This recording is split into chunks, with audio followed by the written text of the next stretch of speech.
One India Telugu ప్రేక్షకులకు విశ్వావసునామ సంవత్సర ఉగాది శుభాకాంక్షలు. ఈ సంవత్సరం ఏ విధంగా ఉండబోతుంది? షష్టగ్రహ కూటమి ప్రభావం అన్ని రాసుల వారి జాతకాలపైన ఏ విధంగా ఉంటాయి? దేశ రాజకీయాలు, తెలుగు రాష్ట్రాల రాజకీయాలలో ఏమైనా మార్పులు జరుగుతాయా అనే వివరాలు స్వర్ణ కంకణధారి, జ్యోతిష్య జ్ఞాన ప్రదీపక, జ్యోతిష్య బ్రహ్మ, ముహూర్త విశారద డాక్టర్ కాళేశ్వరం సుమన్ శర్మ గారితో మనం మాట్లాడి తెలుసుకుందాం. నమస్కారం అండి. నమస్కారం అమ్మా. ఈ సంవత్సరం విశ్వావసునామ సంవత్సరంగా చెప్తున్నారు. గత సంవత్సరం చూసుకుంటే క్రోధినామ సంవత్సరం ఒక ప్రతికూలమైనటువంటి పదంతో స్టార్ట్ అయింది. ఈ విశ్వావసునామ సంవత్సరం యొక్క అర్థం ఏంటి? దాని విశేషాలేంటి? ఓం శివాయ గురవే నమః, శ్రీ భద్రకాళీ మాత్రే నమః. ముందుగా వన్ ఇండియా తెలుగు ప్రేక్షకులందరికీ కూడా విశ్వావసు నామ సంవత్సర ఉగాది శుభాకాంక్షలు. విశ్వస్య వస దదాతి ఇది విశ్వావసు అంటారు. అంటే విశ్వానికి వసు అంటే సంపద, ధాన్యములు, సిరి సంపదలు అని చెప్పుకోవచ్చు ఇక్కడ. సో ఇక్కడ ఇంకొక ప్రామాణికం కూడా ఉంది. విశ్వావసు అనేటువంటి ఒక గాంధర్వుడు, అందరి మధ్యలో సఖ్యతను నెలకొల్పేటువంటి ఒక గాంధర్వుడు అని కూడా విశేషంగా తీసుకోవచ్చు. బట్ ముఖ్యమైనటువంటి అర్థం ఏంటంటే విశ్వానికి వసు అంటే సిరి సంపదలు, ధాన్యాన్ని ఇవ్వగలిగేటువంటి ఒక సంవత్సరంగా చెప్పుకోవచ్చు. కాబట్టి ఈ సంవత్సరం చాలా అత్యద్భుతమైనటువంటి ఒక సంవత్సరంగా మనం తీసుకోవచ్చు. పాడి పంటలన్నీ కూడా చాలా బ్రహ్మాండంగా వృద్ధి చెందుతాయి. చక్కటి వర్షాలు ఉంటాయి. ఇబ్బంది ఏం లేదు. ఎండలు కూడా కొంచెం అదుపులో ఉండేటువంటి అవకాశం ఉంటుంది. సో ప్రజలందరూ కూడా, అన్ని వర్గాల ప్రజలు కూడా చాలా సంతోషంగా గడపగలిగేటువంటి ఒక సంవత్సరం ఈ విశ్వావసు నామ సంవత్సరంగా మనం తీసుకోవచ్చు. అయితే ఈ సంవత్సరంలో షష్టగ్రహ కూటమి ఏర్పడుతుంది అనేది ప్రస్తుతం ఉన్నటువంటి చర్చ. దీని ప్రభావం ఏ విధంగా ఉండబోతుంది? అయితే షష్టగ్రహ కూటమి అనేటువంటిది ఎప్పుడైనా చాలామందికి ఈ కొంత అవగాహన లేదండి. వాస్తవంగా చంద్రుడితో కలిసినటువంటి కూటమిని షష్టగ్రహ కూటమి కింద తీసుకోరండి. అది ఏదైనా కావచ్చు. అంటే సహజంగా 2 గ్రహాలు, 3 గ్రహాలు, 4 గ్రహాలు కలుస్తూ ఉంటాయి. అయితే షష్టగ్రహ కూటమి అనే వరకు ఇక్కడ ఏమనుకుంటున్నారంటే 6 గ్రహాలు ఒకే గడిలో కలిసి ఉన్నాయి కాబట్టి దీన్ని షష్టగ్రహ కూటమి అంటారు. వాస్తవంగా చంద్రుడు ఏ గ్రహాలతోటైనా జట్టు కట్టినప్పుడు దాన్ని కూటమి కింద తీసుకోరండి. చంద్రుడు 2.5 రోజులు మాత్రమే ఒక రాశిలో ఉంటాడు కాబట్టి దాన్ని కూటమి కింద తీసుకోవాల్సిన అవసరం లేదు. ఇది పంచగ్రహ కూటమి కిందకే తీసుకోవాలి. అయితే మన చరిత్రపరమైనటువంటి ప్రామాణికమైనటువంటి ఆధారాలు కనుక మనం పరిశీలించినట్లయితే ఎప్పుడైనా ఇలా 5 గ్రహాలు ఒకే రాశిలో కనుక సంభవించినట్లయితే అప్పుడు ఖచ్చితంగా మనకి ఒక గ్రహణాలు అనేటువంటిది ఏర్పడేటువంటి అవకాశం ఉంటుంది. అంటే ఈ యొక్క పంచగ్రహ కూటమి, లేదా ఇప్పుడు మీరు వాడుక భాషలో ఇప్పుడు కొత్తగా మళ్ళీ సుమన్ శర్మ గారు కొత్తగా పంచగ్రహ కూటమి అంటున్నారు కాబట్టి షష్టగ్రహ కూటమి కింద నేను కనుక మాట్లాడినట్టయితే ఈ షష్టగ్రహ కూటమికి ముందు కానీ తర్వాత కానీ కొంత గ్రహణాలు ఏర్పడేటువంటి అవకాశం ఉంటుందండి.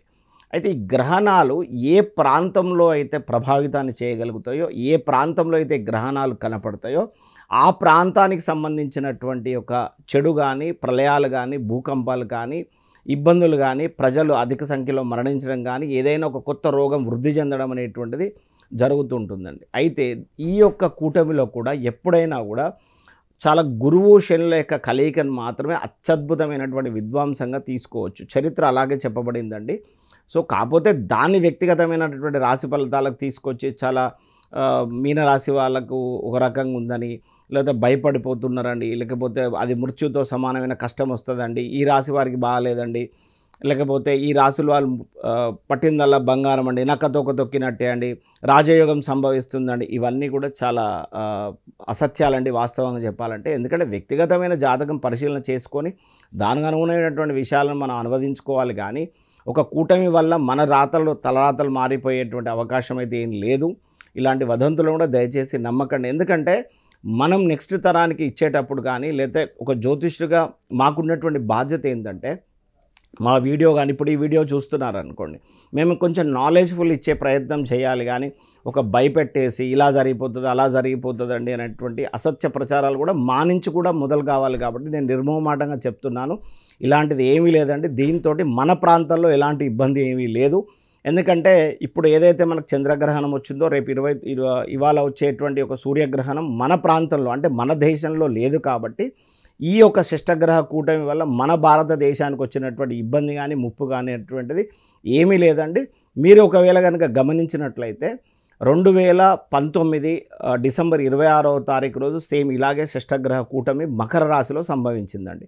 అప్పుడు బృహస్పతి శని కూడా కలిసి ఉన్నారు. ఎందుకంటే ఈ కూటమిలో బృహస్పతి శని కలిస్తేనే తనని విశేషంగా తీసుకోవాలి, మిగతా గ్రహాలన్నిటువంటి పెద్ద విశేషంగా తీసుకోవాల్సిన అవసరం లేదు. అయితే ఇక్కడ డిసెంబర్లో సంభవించినప్పుడు అప్పుడు మనకు కూడా చంద్రగ్రహణం సూర్యగ్రహణాలు వచ్చినాయి. అప్పుడు మన భారతదేశం మీద, చైనా మీద, అదేవిధంగా బంగ్లాదేశ్ మీద, ఆఫ్ఘనిస్తాన్ మీద, పాకిస్తాన్ మీద, శ్రీలంక మీద, ఇట్లా కొన్ని దేశాల మీద ఈ యొక్క గ్రహణాలు కనిపించడం జరిగింది.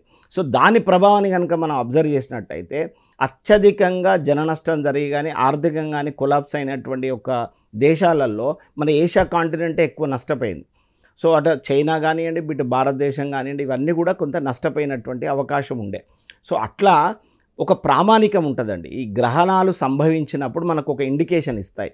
అంటే ఏ పర్టికులర్ ఆఫ్ భూమి మీద ఎక్కడైతే ఈ యొక్క గ్రహణాలు కనపడతాయో లేదా దాని ప్రభావం ఉంటుందో ఆ ప్రదేశాలలో భూకంపాలు కానివ్వండి, లేకపోతే వరదలు కానివ్వండి, లేదా ఏదైనా సరే ఎనీ డిజాస్టర్స్ కానీ అధిక మొత్తంలో ధన నష్టాలు జరిగేటువంటి అవకాశం కానీ, కుంభకోణాలు బయటపడడం కానీ, రాజులు మారడం కానీ, ప్రజల నుంచి వ్యతిరేకత ఏర్పడడం కానీ, కొంత రోగాలు వృద్ధి చెందేటువంటి అవకాశం ఉంటుంది. కానీ దాన్ని మీరు రాశి ఫలాలకు తీసుకొని వచ్చి ఇదేదో అయిపోతుందండి, ఈ పంచగ్రహ కూటమి వల్ల వీళ్ళు రాజయోగులు అయిపోతారు, లేకపోతే వీళ్ళకి నష్టం జరుగుతుంది, వీళ్ళకి ఆపద కలుగుతుంది అనేటువంటి చెప్పే ప్రకారం దయచేసి మానుకోవాలి.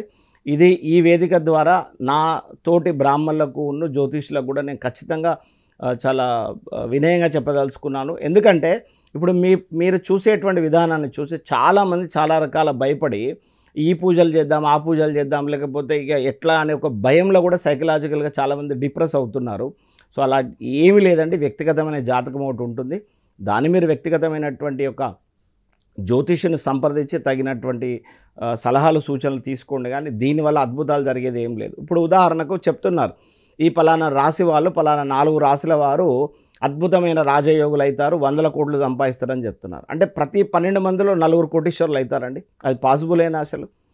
సో కాబట్టి ఏమవుతుందంటే చాలామంది ఇలా ఇష్టం వచ్చినట్టు చెప్పడం వలన హేళనకు గురవుతున్నాం. శాస్త్రము అదేవిధంగా జ్యోతిష వృత్తిని కూడా చాలా హేళనగా మాట్లాడుకునేటువంటి పరిస్థితి వస్తుంది. కాబట్టి దయచేసి ఇట్లా ఇష్టం వచ్చినట్టు పబ్లిక్ని భయపెట్టే విధమైనటువంటి వీడియోలు కానీ అవి దయచేసి మానుకుంటే మంచిదండి. సుమన్ శర్మ గారు, ఈ సంవత్సరం అంటే విశ్వావసు నామ సంవత్సరంలో రైతులకు ఏ విధంగా ఉండబోతుంది? విద్యార్థులకి ఈ సంవత్సరం కలిసి వస్తుందా? ఎట్లా ఉంటుంది? అయితే ప్రతి ఒక 60 సంవత్సరాలలో ఇది 39వ సంవత్సరం అండి.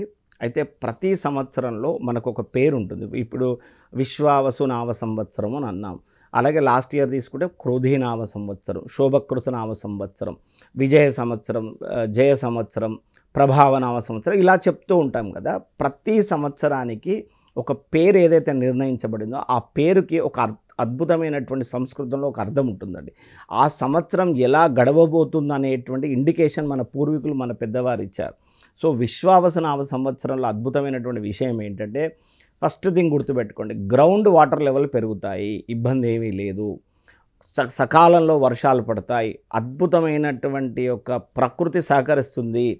సో కాబట్టి రైతులు అత్యద్భుతంగా ఈ సంవత్సరం వాళ్ళు ఖచ్చితంగా లాభాలను చూడగలుగుతారు. ఎందుకంటే రైతులు బాగుంటేనే మనం కూడా బాగుంటాం. కాబట్టి మన దేశానికి రైతే వెన్నుముక. కాబట్టి ఈ సంవత్సరం రైతులు అత్యద్భుతంగా వాళ్ళు పంటలు పండించగలుగుతారు. ప్రభుత్వ సహకారం ఉంటుంది, ప్రకృతి సహకారం ఉంటుంది, వారికి అదృష్టం తోడవుతుంది. సో ఇబ్బంది ఏమీ లేదు. అన్ని రకాలైనటువంటి రైతులు అంటే కమర్షియల్ క్రాప్స్ వేసే రైతులు కానివ్వండి, తినుబండారాలకు సంబంధించినటువంటి రైతులు ఎవరైనా కూడా అందరూ కూడా పాడి పంటలతో సహా అద్భుతంగా ఉండగలిగేటువంటి ఒక సంవత్సరం అండి. విద్యార్థులకు ఏ విధంగా ఉండబోతుంది? విద్యార్థులు అంటే ఇప్పుడు ఈ సంవత్సరం ఏమవుతుందంటే, ఏ రోజైతే ఉగాది అవుతుందో ఆ రోజు అధిపతి ఆ సంవత్సరం రాజు అవుతారు. ఇప్పుడు ఈ సంవత్సరం ఆదివారం రోజు మనకు ఉగాది వస్తుంది. అంటే ఆదివారానికి అధిపతి రవి. సో ఈ సంవత్సరం మనకు ఎవరు అవుతున్నారంటే రాజు రవి అవుతున్నాడు. మన గ్రహాలన్నిటికి కూడా అధిపతి కూడా రవే కాబట్టి, గ్రహాధిపతి కూడా రవే కాబట్టి ఈ సంవత్సరం ఏమవుతుందంటే రాజు అనేవాడు ఏంటంటే కొన్ని రకాలైనటువంటి మొండి నిర్ణయాలు తీసుకుంటాడు. అంటే ప్రజలను ఏం కావాలి, లేకపోతే ఆ మంత్రులు లేదా అర్థమయ్యే భాషలో చెప్తున్నాను, ఒక క్యాబినెట్ నిర్ణయం తీసుకోవడము, లేకపోతే ప్రజల నుంచి ఒక విషయాన్ని సేకరించి నిర్ణయం తీసుకోవడం ఉండదు. మొండి వైఖరిగా నేను రాజును, నేను చెప్పింది ఫైనలీ అనేటువంటి ఒక ధోరణిలో మన పాలకులు కొంచెం నిర్ణయాలు తీసుకునే అవకాశం ఉంటుంది. దానివల్ల కొంత ప్రజలకు కొంత రాజు కొంత మిస్కమ్యూనికేషన్స్ ఏర్పడేటువంటి అవకాశం ఉంటుంది. తీవ్రమైనటువంటి వ్యతిరేకతను కూడా అన్ని రకాలైనటువంటి గవర్నమెంట్స్ కూడా చూసేటువంటి అవకాశం ఉంటుంది.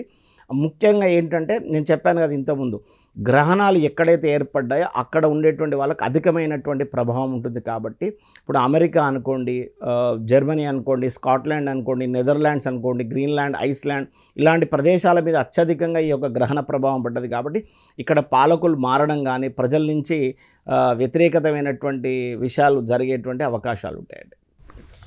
రాజకీయాల గురించి మాట్లాడుకుంటే ఈ సంవత్సరం అంటే ఈ విశ్వావసునామ సంవత్సరంలో గ్రహాల సంచారం కారణంగా దేశ రాజకీయాల్లో ఏమన్నా మార్పులు సంభవిస్తాయా? ఎట్లా ఉండబోతున్నాయి?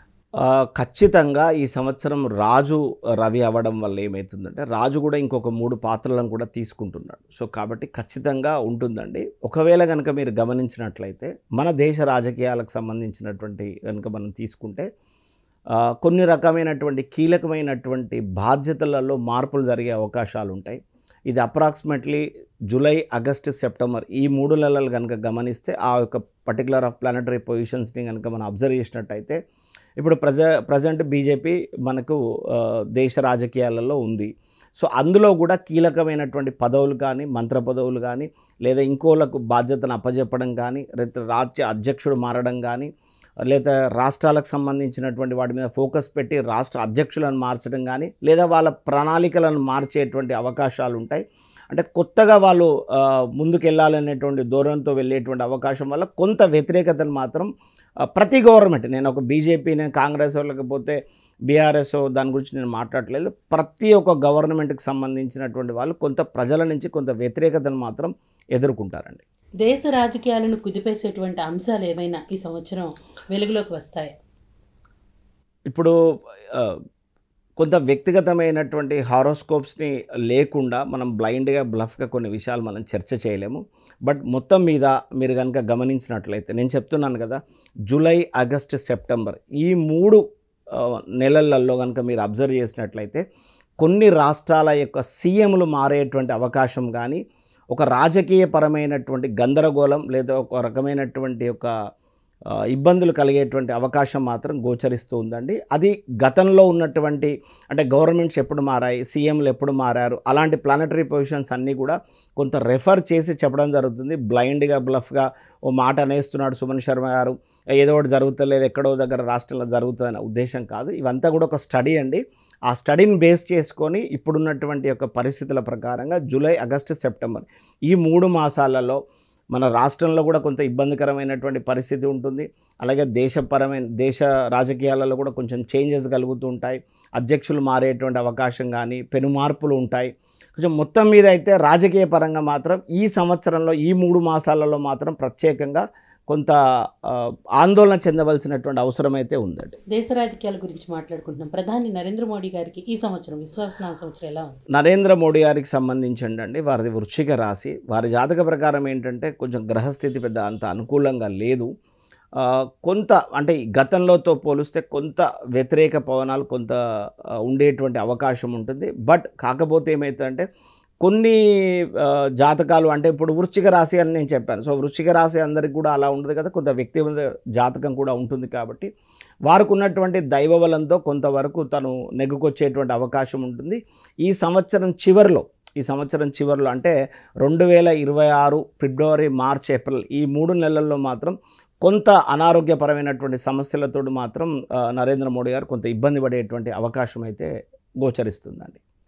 మన తెలుగు రాష్ట్రాల విషయానికి వస్తే తెలంగాణ రాష్ట్రంలో రాజకీయ పరిస్థితులు ఏమైనా మారేటువంటి అవకాశం ఉందా? తెలంగాణ రాష్ట్రంలో ఇప్పటికే రాజకీయంగా కొన్ని ఇబ్బందులు ఉన్నట్టుగా కనిపిస్తూ ఉంది. దీనిపైన ఎలా? ఇప్పుడు నేను చెప్పాను కదండి, ఈ సంవత్సరం రాజు రవి అవ్వడం వలన ప్రజల యొక్క అభీష్టం మేరకు రాజులు నడుచుకునే అవకాశం ఉండదు.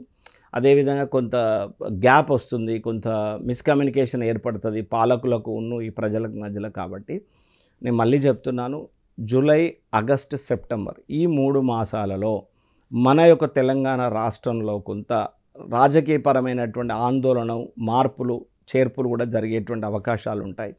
కొంత అంటే రేవంత్ రెడ్డి గారిది కరెక్ట్ బర్త్ డీటెయిల్స్ లేవండి. ఎందుకంటే గతంలో రేవంత్ రెడ్డి గారి జాతకాన్ని చాలా ఒక్కొక్కరు ఒక్కొక్క రకంగా బర్త్ డీటెయిల్స్ ఇచ్చారు. సో జ్యోతిష్యులందరూ కూడా ఒక రకమైన కన్ఫ్యూజన్ ఉంది, వారు సరైనటువంటి జాతకం కూడా లేదని. అయితే నాకున్న సోర్స్ ద్వారా అత్యంత సన్నిహితులు వాళ్ళు అడిగినప్పుడు వారికి perfect date of birth, time of birth లేదని చెప్పారు. సో కాబట్టి కేవలం ఒక రేవంత్ రెడ్డి అనే వ్యవహార నామం ప్రకారంగా, అదేవిధంగా మన తెలంగాణ అనేటువంటి ఒక రాష్ట్రం ప్రకారంగా, కాంగ్రెస్ పార్టీ అనేటువంటి ఒక నామం ప్రకారం కనుక మనం తీసుకుంటే ఈ జూలై, ఆగస్టు, సెప్టెంబర్లో కొంత వారికి మాత్రం ఒక ఆందోళనపరమైనటువంటి నెలలుగా చెప్పుకోవచ్చు. అంటే పదవి గండం కూడా ఇతనికి సూచించేటువంటి అవకాశం ఉంటుంది. కొంత దాన్ని కనుక తెలివిగా కనుక ముందే పసిగట్టి కనుక గట్టెక్కేటువంటి అవకాశం ఉంటే ఉండవచ్చు. బట్ కాకపోతే మాత్రం ఈ 3 నెలలు మాత్రం వారి స్థానాన్ని కాపాడుకోవడం మాత్రం చాలా కష్టమవుతుంది. చాలా ఇబ్బందికరమైనటువంటి పరిస్థితులను మాత్రం ఎదుర్కోవాల్సినటువంటి సిచ్యువేషన్ అయితే ఉంటుందండి. రాష్ట్రంలో ప్రతిపక్షంగా చెప్పుకుంటున్నటువంటి బీఆర్ఎస్ ఏమైనా పుంజుకునే అవకాశం ఉందా? బీజేపీ పరిస్థితి కూడా ఏ విధంగా ఉండబోతుంది తెలంగాణ రాష్ట్రం? ఇప్పుడు ఇక్కడ బీఆర్ఎస్ పార్టీ అన్నాం అనుకోండి, బీఆర్ఎస్ పార్టీ యొక్క భవిష్యత్తు ఎలా ఉంటుందని చెప్పినప్పుడు మనం ఎలా తీసుకుంటామంటే, బీఆర్ఎస్ అనేటువంటి నామకరణం ప్రకారంగా అది ఏ రోజైతే ఉద్భవించిందో, బీఆర్ఎస్ పార్టీ ఉద్భవించినటువంటి ఒక సమయాన్ని కూడా తీసుకుంటూ ఆ రాష్ట్ర అంటే ఉదాహరణకు బీఆర్ఎస్ పార్టీ అధ్యక్షుడు ఉన్నారు, వారి యొక్క జాతకాన్ని కూడా మనం కొంత పరిశీలన చేసుకోవాల్సి వస్తుంది. సో అలా కనుక చేసుకున్నట్టయితే ఇప్పుడు కేసీఆర్ గారి జాతకం అందరికీ తెలిసినటువంటి విషయం, వారిది కర్కాటక రాశి. సో అష్టమ శని అయిపోతుంది, 9వ స్థానంలోకి శని ప్రవేశిస్తుంది. అదేవిధంగా ద్వాదశ స్థానం నందు కూడా గురువు వస్తున్నాడు ఈ మే 2nd వీక్లో. కొంత మైల్డ్ హెల్త్ ఇష్యూస్ మినహాయించి 100% ప్రజల యొక్క మన్నన పొందుతూ మళ్ళీ కొంచెం బౌన్స్ బ్యాక్ అయ్యేటువంటి అవకాశం మాత్రం కేసీఆర్కి అయితే ఉందండి. ఓకే, అంటే బీజేపీ పరిస్థితి ఎలా ఉండబోతుంది? తెలంగాణ రాష్ట్రంలో ఇప్పుడు అధ్యక్షులను మార్చేటువంటి అవకాశాలు కూడా కనిపిస్తున్నాయి. అంటే ఎలా ఉండబోతుంది? భవిష్యత్తులో పుంజుకుంటుందా బీజేపీ? ఓకే, బీజేపీకి సంబంధించండి వచ్చేటువంటి అధ్యక్షుడి యొక్క పేరును బట్టి కూడా మనం కొంత నిర్ణయం తీసుకోవడానికి అవకాశం ఉంటుంది. బట్ అయితే బీజేపీ పార్టీ అనుకోండి, బీజేపీ ప్రారంభం చేసినటువంటిది కానీ, లేదా ఆ పర్టికులర్ ఆఫ్ కొంచెం ప్రశ్నశాస్త్ర ప్రకారం కనుక మాకున్నటువంటి పరిధి మేరకు మేము చెప్పే ప్రయత్నాలు చేస్తే ఏమవుతుందంటే, ఇప్పుడు ఎవరైతే అధ్యక్షుడిగా వస్తారో బీజేపీని అమాంతంగా రైస్ తీసుకుపోయేటువంటి పొజిషన్ ఉండదండి. కొంచెం స్టెబుల్డ్గానే, కొంచెం నార్మల్గానే బీజేపీ వ్యవస్థ నడుస్తుంది. ఎందుకంటే బీజేపీ దాని ప్రకారం కనుక చూస్తే వీళ్ళ షైన్ ఆఫ్ అంటే వీళ్ళు రైజ్ అయ్యేటువంటి ఒక పీరియడ్ 2027లో ఉంటుంది. కాబట్టి సో ఈ ఇయర్, నెక్స్ట్ ఇయర్ అంటే సుమారుగా 2026 సెప్టెంబర్ వరకు కూడా, అంటే 2026 సెప్టెంబర్ వరకు బీజేపీలో బాగా రైజ్ అయ్యేటువంటి అవకాశం ఏం లేదు. సో అక్కడ మళ్ళీ సెప్టెంబర్ తర్వాత 2026 సెప్టెంబర్ తర్వాత కూడా మళ్ళీ రాష్ట్ర అధ్యక్షుడు మార్పు వస్తుంది. అంటే ఇప్పుడు అందరం వింటూ ఉన్నాం, ఇప్పుడో రేపో లేకపోతే ఈ వారం 10 రోజులలో కూడా కొత్త అధ్యక్షుడిని ప్రకటించే అవకాశం ఉంటుంది. ఈ అధ్యక్షులు కూడా 2026 సెప్టెంబర్ తర్వాత కొంత మార్పు చేర్పులు జరుగుతాయి. అక్కడి నుంచి మళ్ళీ బీజేపీ నెక్స్ట్ లెవెల్కి పుంజుకునేటువంటి అవకాశం ఉంటుందండి. తెలంగాణ రాష్ట్రంలో అంటే వచ్చేవి స్థానిక సంస్థల ఎన్నికలు రాబోతున్నాయి. ఈ ఎన్నికలపైన అంటే ఈ పార్టీల యొక్క జాతక ప్రభావం ఎలా ఉంటుంది? ఈ ఎన్నికలు ఏమైనా రాష్ట్ర రాజకీయాలలో ఒక మార్పుకు కారణం అవుతాయి? అయితే అండి, ఇప్పుడు ఎప్పుడైనా కూడా జనరల్గా నేను కాదండి, మీరు యూట్యూబ్లలో చాలా ఛానల్స్లలో చూస్తూ ఉంటారు. అంటే మేము కొంత అంచనా వేసి చెప్పగలుగుతాం, కానీ సుమన్ శర్మ గారు చెప్తే ఇది జరుగుతుందనో, లేదా పలానా XYZ అనే బ్రాహ్మడు జ్యోతిష్యుడు చెప్తే అలా జరుగుతుందని ఉండదండి. ఇప్పుడు సెఫాలజిస్టులు ఎట్లయితే వాళ్ళకున్నటువంటి రీసెర్చ్ మేరకు, వాళ్ళకున్నటువంటి ఒక ఎంక్వైరీ చేసుకొని వాళ్ళు ఎలా అయితే చెప్తారో, మేము కూడా ఏం చేస్తామంటే కొంత గ్రహపరమైన పరిశీలన చేస్తూ, వ్యక్తిగతమైన జాతకాన్ని పరిశీలన చేస్తూ, గతంలో జరిగినటువంటి కొన్ని సంఘటనల ఆధారంగా తీసుకొని కొన్ని చెప్పే ప్రయత్నం చేస్తూ ఉంటాము. బట్ ఈ సంవత్సరం నేను ఏమంటున్నానంటే, ఎలక్షన్స్ ఏవైతే మీరు అనుకుంటున్నారో స్థానిక ఎలక్షన్స్, అది కొంత కోర్టు పరమైనటువంటి చికాకులో, లేకపోతే కోర్టు పరమైనటువంటి విధానం వల్ల, అంటే కోర్టు కూడా ఈ యొక్క ఎలక్షన్స్కి జోక్యం చేసుకోవడం వల్ల కొంచెం పోస్ట్ పోన్ అవ్వడం కానీ, లేట్గా కానీ ఈ యొక్క ఎలక్షన్స్ జరిగేటువంటి అవకాశం ఉంటుందండి. విశ్వావసు నామ సంవత్సరంలో ఆంధ్రప్రదేశ్ రాష్ట్ర రాజకీయాలు మనం ప్రధానంగా తీసుకుంటే, ఆంధ్రప్రదేశ్ రాష్ట్ర రాజకీయాలలో ఏమైనా మార్పులు వచ్చే అవకాశం ఉందా? ఎటువంటి మార్పులు? పెద్దగా ఆంధ్రప్రదేశ్ రాష్ట్రంలో పెద్ద రాజకీయపరమైనటువంటి మార్పులు వచ్చే అవకాశం ఏం లేదండి.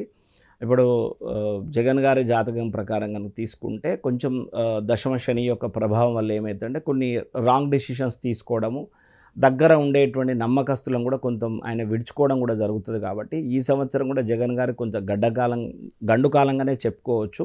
రెండవది ఏంటంటే ఈ మే జూన్ తర్వాత కూడా వారికి లీగల్ పరమైన ఇష్యూస్ వచ్చి మరొక్కసారి కోర్టు మెట్లు ఎక్కడం కానీ లేదా జైలుకు వెళ్ళేటువంటి ఒక పరిస్థితి కూడా కొంత ఏర్పడుతుంది. అయితే మనం ఫ్యూచర్ దాని గురించి ఇప్పుడు తాత్కాలికమైన ఒక 1 year గురించి మనం మాట్లాడుకుంటున్నాం కాబట్టి నెక్స్ట్ ఎలా ఉంటుంది అనే దాని గురించి తర్వాత మాట్లాడదాం. బట్ ఇప్పుడు మాత్రం కొంచెం గడ్డు కాలంగా చెప్పుకోవచ్చు జగన్కు. అదేవిధంగా చంద్రబాబు నాయుడుకి వచ్చే వరకు అద్భుతమైనగా షైన్ అవుతారు, ప్రజల యొక్క మన్ననలు పొందడం జరుగుతుంది. అదేవిధంగా దేశ రాజకీయాలలో కూడా వారికంటూ ఒక ముద్ర వేసుకోవడం కూడా జరుగుతుంది, ఇబ్బంది ఏమీ లేదు. బట్ ఈ యొక్క మంత్ ఎండ్లో అంటే ఇయర్ ఎండింగ్లో డిసెంబర్ అండ్ జనవరి కనుక గమనించినట్లయితే చంద్రబాబు నాయుడు గారికి కొంత స్వల్పపరమైనటువంటి అనారోగ్య సమస్యలు వస్తాయి.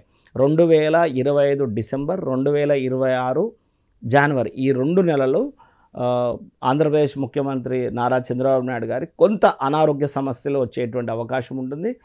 కొంత దూకుడు తగ్గించుకుంటారు పవన్ కళ్యాణ్ గారు.